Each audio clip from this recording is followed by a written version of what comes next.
I believe that retreats are magical experiences. I've built my entire business over the last 6 years from just running small events and retreats. And then, of course, March 2020 hit, and I faced the decision to go virtual. I did not think that we could recreate that kind of magic virtually. I was wrong. We were able to create that magic and even new magic that we couldn't have created live in person. Get ready, I'm going to share with you just how we did that.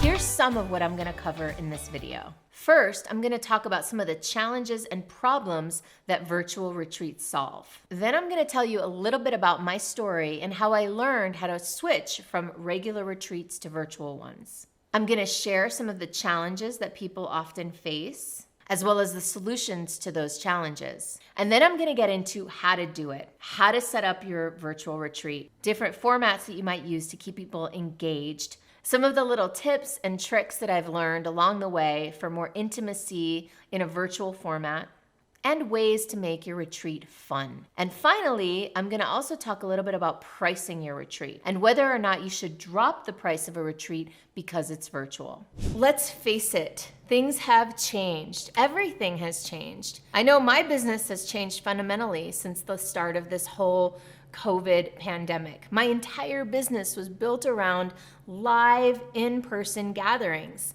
And so when this happened, I resisted any attempts to get me to go virtual because I really had a belief that I couldn't do it, that what I did not lend itself to the virtual environment.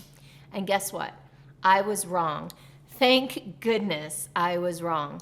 In fact, what I found is that I love doing virtual so much, and it is so effective that no matter what happens with this pandemic, I'm gonna keep doing at least 2 out of every 4 of my retreats virtually. So I shared with you already what precipitated my decision to switch to a virtual format, which we did, but now I wanna share with you what happened as a result. So despite my resistance and despite my doubt that this could be as powerful, we had just as many people enroll in the virtual retreat and show up. And we had almost as good enrollment from our retreat into our big back-end program. Now that might sound like a disappointment, but it was our first time out the gate. And on top of that, we saved a whole lot of money up front on the retreat itself. So whereas perhaps in the past, in a live retreat, we would have a little bit more revenues on the back end of our retreat, and this time we had a little bit less, we saved a lot of money on the front end of the retreat, on the venue, on food and beverage, and also on travel expenses for me and for my team. So net, it actually came out a little better when we did our virtual retreat, and so much so that I've decided to keep doing them. So the challenge that I faced is that I didn't know how can we create that intimacy that we feel in a live experience online. Is it even possible to create that kind of connection with other humans through a screen? And quite honestly, my answer to myself when I asked that question was, I don't think so. But actually, I've discovered a few things. Since doing now 4 retreats virtually, there are ways to create intimacy online. And another big challenge is, how do you get people to stay engaged 3 whole days virtually on a screen? There are a few ways that we do that I'm going to share with you. And then the final challenge, the third and the biggest one perhaps, is enrollment. Before, when I was doing retreats live, when my clients were doing them live, it felt like inviting people to a live in-person retreat was really special. They're going to get to connect with me in real time, in real life, connect with each other. But going virtual, I felt like there was going to be a lot of resistance from people who didn't want to do a retreat virtually. So those are just some of the challenges that I faced and my clients faced as we were migrating from live retreats over to virtual. So the solution to these problems is to remember that outcome is more important than format. So often in retreats, people get caught up in the venue, in the food and beverage, in the travel, in the logistics, that the actual purpose and outcome of the retreat gets lost in the shuffle. With a virtual event, you can keep that outcome front and center. So let's get into how to do it, how to address these challenges and move your live, awesome experience into a virtual one. So the first thing that I did and that I recommend you consider doing is take some of your content out of the experience and replace it with engaging activities. So for example, my live retreat all the way up till March when COVID happened was a big chunk of it was me teaching certain concepts and principles about pricing and business models and sales revenue generation and all of these good things. Well, what I found is that in the virtual format, the first time I delivered this experience, that much content delivered virtually was a lot heavier than that much content when I would deliver it live. For whatever reason, people seem to have a higher tolerance for the information in a live experience. So what I ended up doing for the next 2 retreats, I pulled them out of the retreat and put them into a platform called Thinkific, that's the one I use, and I asked the attendees to watch them ahead of time. Now I did that because I wanted to be able to open up more time to have more engagement and keep it more interactive and engaging. But what I didn't expect was it really helped in another way as well. By pulling that content out into the beginning and having people do it as prep work, it gave people the opportunity to digest the information and then apply it more effectively on site at the retreat. So that's my first piece of advice, is consider that, first of all, information is not transformation. And a great retreat transforms, not just informs. So if you can take some of your content, maybe move it to the beginning like I did, and create more engaging experiences, which I'll talk about in a moment, I think that that will help raise the tolerance level of people to be in front of a screen for 2 or 3 or 4 days straight. So one of the things you'll need to do in order to host a virtual retreat is prepare ahead of time. We do a lot in order to make sure people know how to hop on the virtual venue, that they've got the passwords, that they know how to do the work. In fact, we do a trial run of our virtual retreat about a week before the retreat itself. We call it a retreat prep call.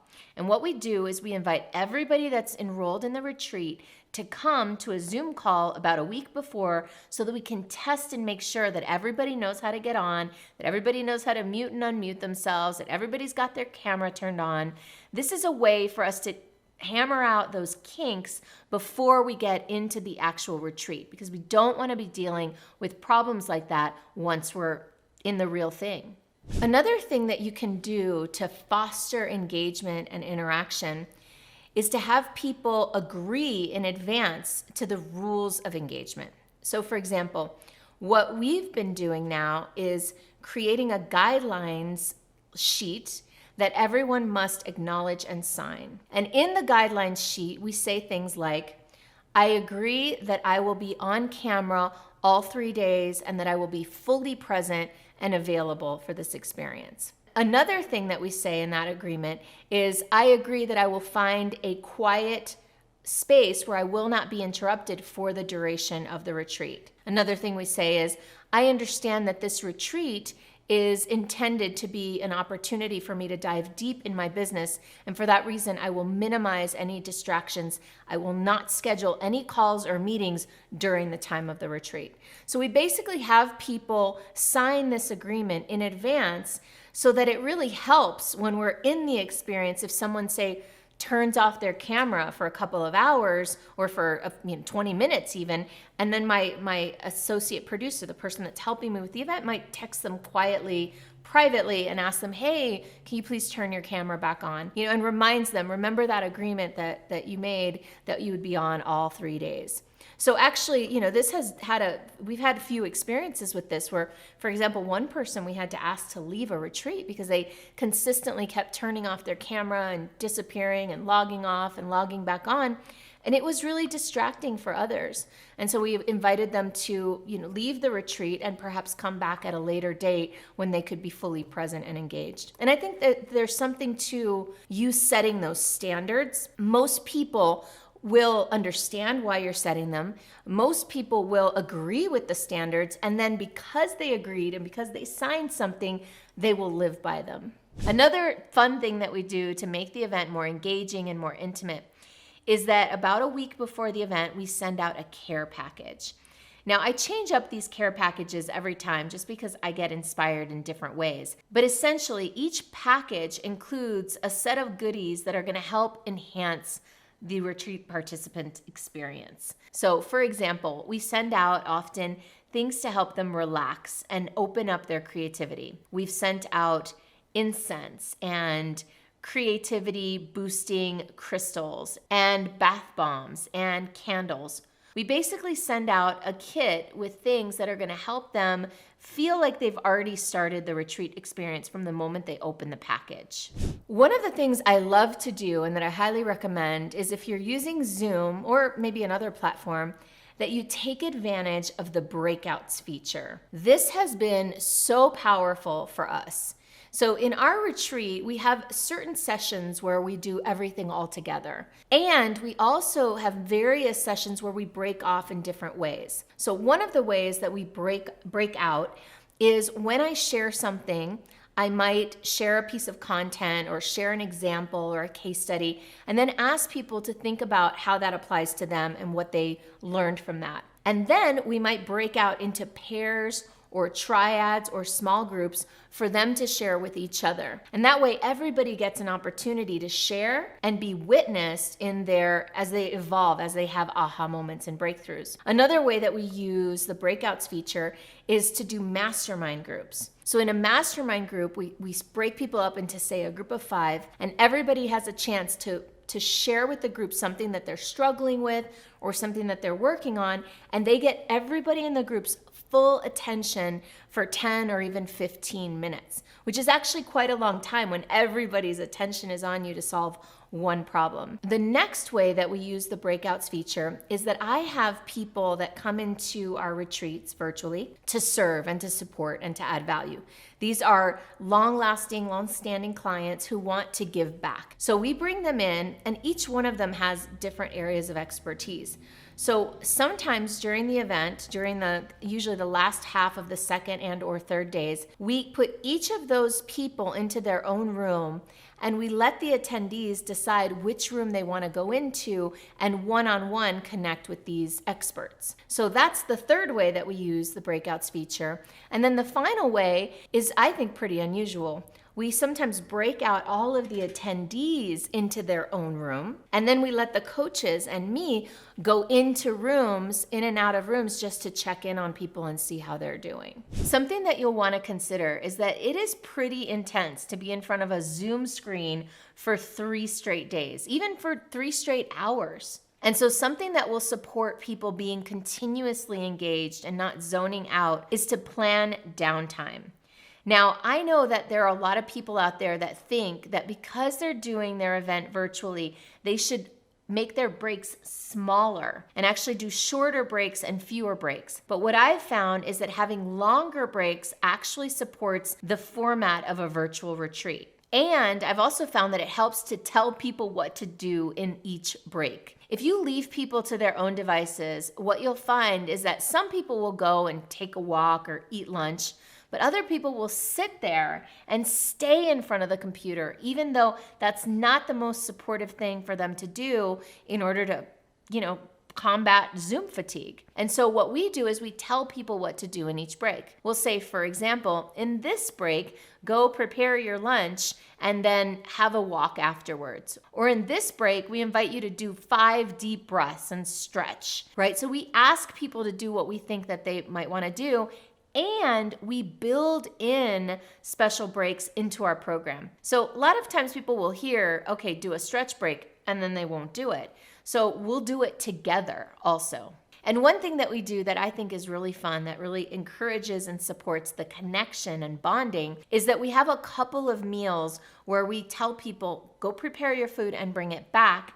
And then we're going to do a show and tell together, so that each person, while they're eating, there's one person that goes to a different place in their home and shows something that's meaningful to them. We've had people show off trophies, artwork, animals, pets, children, gardens in their yard. So all sorts of things. And it really supports people getting to know each other on a deeper level.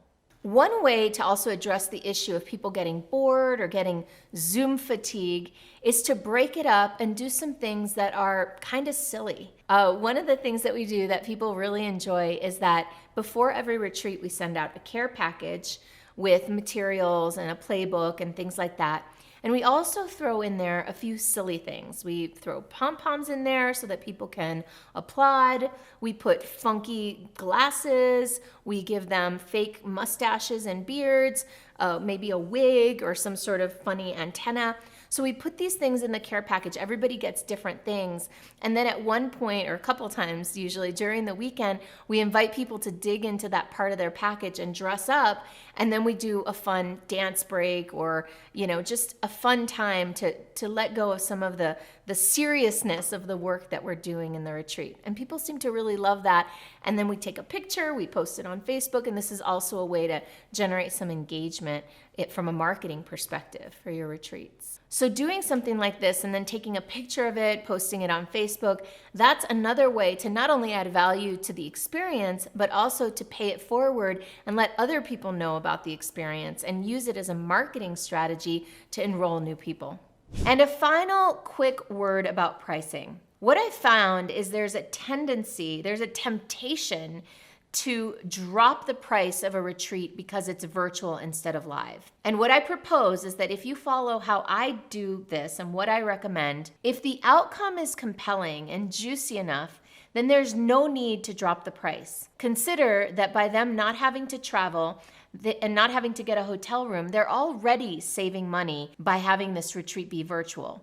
And the program that you're going to deliver is still just as valuable, and you still are going to deliver that outcome that you promised. So there's no need to drop the price. So if you like the idea of leading your own retreats and monetizing them, then let's talk. Go ahead and book a call on my calendar to explore if and how I might be able to fast track your progress in this area. You can click on the link below or go to superstaractivator.com/go.